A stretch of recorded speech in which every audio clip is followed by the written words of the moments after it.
बुलेटिनच्या सुरुवातीला एक मोठी बातमी राजकीय वर्तुळातनं।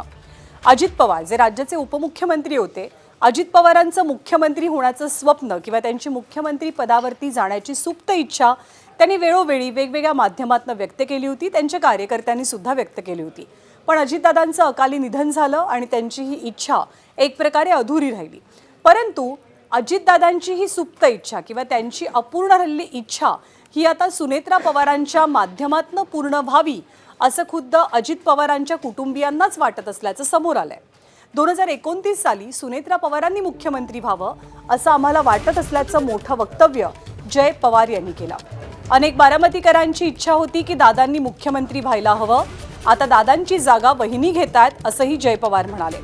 महायुतीचे दुसरे मित्र असलेले एकनाथ शिंदेंची मुख्यमंत्री पदाची महत्त्वाकांक्षा तर गेल्या अनेक दिवसांपासून चर्चेचा विषय आहे। एकनाथ शिंदेंनी 2.5 वर्षांसाठी मुख्यमंत्री पदाची खुर्ची सांभाळली खरी, पण 2024च्या निवडणुकीत भाजप सर्वात मोठा भाऊ ठरल्यानंतर एकनाथ शिंदे उपमुख्यमंत्री पदाच्या खुर्चीवर किती नाइलाजास्तव बसले हे अवघ्या महाराष्ट्रानं पाहिलं होतं।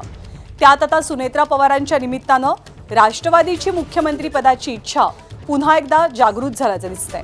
त्यामुळे 2029 सालच्या होणाऱ्या निवडणुकीत मुख्यमंत्री पदाची खुर्ची हा पुन्हा एकदा महायुतीतला जटिल आणि वादग्रस्त मुद्दा ठरण्याची शक्यता आत्तापासूनच दिसू लागली आहे। त्यामुळे भाजप आणि मित्रांमध्ये नव्या संघर्षाची ठिणगी पडणार का हे पाहणं महत्त्वाचं असेल।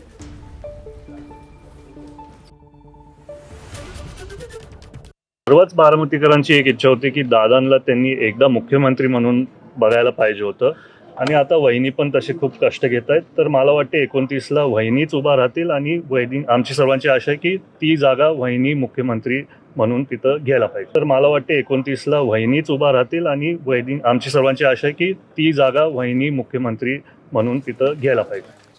तर 2029 साली बारामती विधानसभेच्या उमेदवार सुनेत्रा पवारच असतील आणि त्यांनी मुख्यमंत्री पदाची खुर्ची सुद्धा घ्यावी अशी इच्छा जय पवार यांनी व्यक्त केली। आणि त्यांच्या इच्छेबद्दल म्हणजे सुनेत्रा पवारांनी मुख्यमंत्री व्हावं का याबद्दल बारामतीकरांना सुद्धा आम्ही विचारलं, त्यांनी सुद्धा सकारात्मकता दर्शवलेली आहे। सुनेत्रा पवारांच्या मुख्यमंत्री पदाबाबत बारामतीकरांचं काय म्हणणं आहे, काय मत आहे, जाणून घेऊया।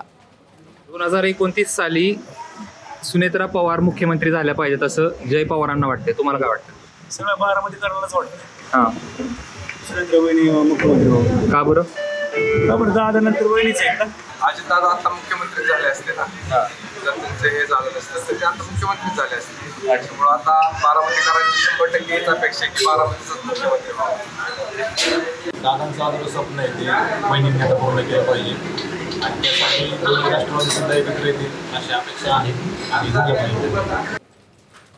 आणि जय पवार यांच्या वक्तव्यावरती राजकीय प्रतिक्रिया उमटल्या नसत्या तरच नवल। काँग्रेसने याबद्दल आपली प्रतिक्रिया दिली आहे की भाजप मुख्यमंत्रीपद देत नाही तर काढून घेतं, त्यामुळे भाजप विरोधात लढा असा सल्ला काँग्रेसच्या वतीनं सचिन सावंत यांनी जय पवार यांनी दिलाय। आपले आई वडील मोठे व्हावे, त्यांची पदोन्नती व्हावी ही प्रत्येक मुलाची इच्छा असते, त्यात वावगं असण्याचं कारण नाही। परंतु भारतीय जनता पक्षाबरोबर गेल्यानं मुख्यमंत्रीपद मिळत नाही। तुम्हाला जर मिळालं असेल तेही काढून घेतलं जातं। हवं असेल तर तुम्ही नितीश कुमारजी किंवा बाजूलाच एकनाथ शिंदे जे आहेत त्यांना विचारून घ्या, ते तुम्हाला पटवून सांगतील। भारतीय जनता पक्षाला देशात एकछत्री अंमल हवा आहे आणि म्हणूनच मुख्यमंत्री जे असतील किंवा संपूर्ण भारतीय जनता पक्षाचे नेते छाती ठोकपणे सांगतायत की 78% भारतावरती त्यांची सत्ता आहे। तुम्हाला मुख्यमंत्री पदाची शक्यता जरी निर्माण करायची असेल तर भारतीय जनता पक्षाच्या विरोधात येऊन उभं राहावं लागेल, तशी हिंमत ठेवावी लागेल। या लोकशाहीसाठी, संविधानाच्या रक्षणासाठी लढावं लागेल। एबीपी माझा, उघडा डोळे बघा नीट।